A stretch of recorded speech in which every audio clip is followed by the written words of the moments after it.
Hello! Alors, on va démarrer aujourd'hui le petit shot avec un petit peu d'avance.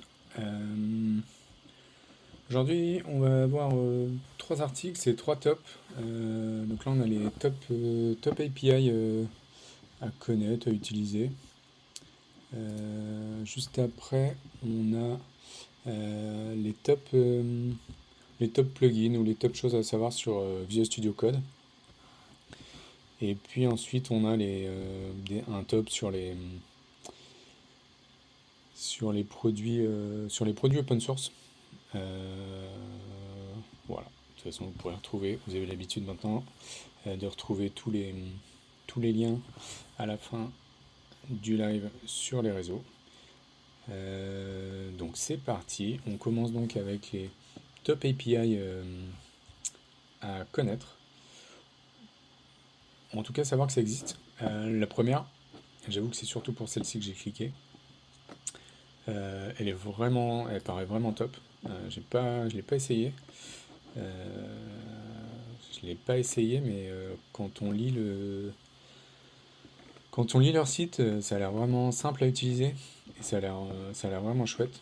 Euh, du coup, l'idée, c'est d'avoir,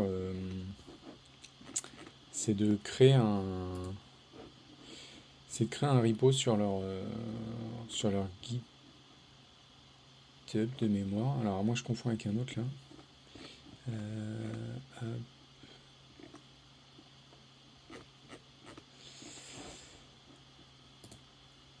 non, voilà, ici on a bien My Design Server. C'est surtout sur celui-ci que j'avais cliqué. Donc là, globalement, l'idée, ça va être de créer un JSON file sur leur serveur GitHub de mémoire. Donc là, par exemple, on voit que dans JSON, on a des posts qui ont un ID, un title, et on a un profil qui a un nom. Et on voit ici très simplement que... Donc ça, c'est le nom du serveur GitHub, de ce que j'ai pu voir. Et derrière, vous mettez du coup votre nom d'user, votre nom de repo. Donc non, ça c'est peut-être juste le lien de leur... soit ils ont fait une redirection, soit c'est leur GitHub. Donc là, vous mettez votre nom d'user, votre repo. Et là, vous pouvez directement attaquer votre entity API en disant, bah, dans les posts, je veux l'ID 1. Et du coup, ça ressort votre post.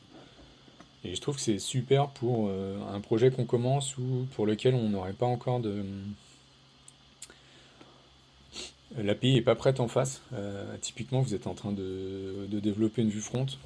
Le back n'a pas encore fait les devs. Ou alors vous êtes en train de développer du back et votre client n'a pas encore développé sa partie, je sais pas, on va dire par exemple une partie de CMS où on récupérait des articles ou des produits. Et donc vous pouvez complètement faker le truc. Si pour peu que vous soyez OK sur le modèle avec votre client, et ben vous pouvez reproduire exactement son API en générant juste un JSON et en l'hébergeant sur le repo GitHub. Je trouve que c'est vraiment une initiative sympa, qui est pas très longue à mettre en place. Typiquement, je pense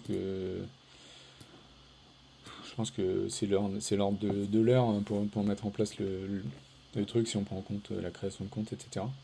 Mais en tout cas, ouais, je trouve que c'est une initiative qui est super chouette et ça peut faire gagner beaucoup de temps, notamment quand bah, voilà, vous attendez un partenaire qui n'est pas encore prêt. Euh, c'est euh, c'est assez chouette. Et là en plus, alors j'ai pas été voir jusqu'où on peut pousser la complexité du modèle, mais je vois pas pourquoi ce serait limité. Mais, euh, mais ouais, je trouvais ça plutôt chouette comme API. Ça avait l'air assez gratuit en plus, donc tiens. Donc voilà, en tout cas, cette petite API vraiment, vraiment chouette. Euh, Derrière, on a Google Translate. Bon, là, je pense que tout le monde connaît. Dans l'article, on nous dit que c'est l'une des API qui est pas gratuite de Google. Euh, qui est pas gratuite, pardon. Qui est justement pas payante, ce que je voulais dire.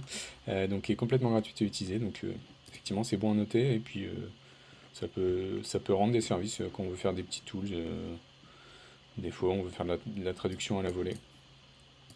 En plus, c'est quand même. La limite, je trouve, elle est assez haute, de 500 000 caractères par mois.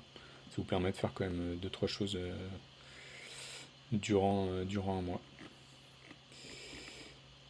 Alors, OpenWizard, bon, je pense que c'est la même chose. Enfin, c'est la même chose. Non, mais c'est pour avoir de la météo. Pareil, je sais pas à quel point. Enfin, là, les limites sont pas écrites sur l'article, mais voilà, si jamais vous voulez faire une petite tablette chez vous qui donne la météo, bah, sachez que OpenWeather Map leur API en tout cas est dispo et semble assez gratuite. Et donc là après on va rentrer dans des trucs où c'est plus, je pense notamment à ça là, où voilà, vous voulez faire un client, vous n'avez pas encore de données du tout, vous savez pas quel est le modèle. Bah voilà, vous avez Random Data API, Pokémon API, tout ça, moi je les mets dans le même sac. C'est des choses qui vous permettent d'avoir de la donnée, donc de pouvoir simuler chez vous la création d'un client qui va consommer une API, de la rendre sur votre front. Et, et voilà, ça permet à minima, via un jeu de données, de pouvoir développer pas mal de choses sans être bloqué par le fait de ne pas avoir le bac. Je sais pas lequel je privilégierais. Je dirais que dans un milieu professionnel, je pense que Random Data, ça passe peut-être mieux. Et alors, j'ai l'impression qu'il y a peut-être même pas mal de jeux de données dedans. Ça peut être intéressant par contre si on peut. S'il y a des jeux de données qui sont à peu près CT. Ouais, on voit qu'il y a quand même plusieurs choses. Ouais, ça peut être cool. Ouais, ça peut être cool quand vous avez le use case. Ça peut être sympa.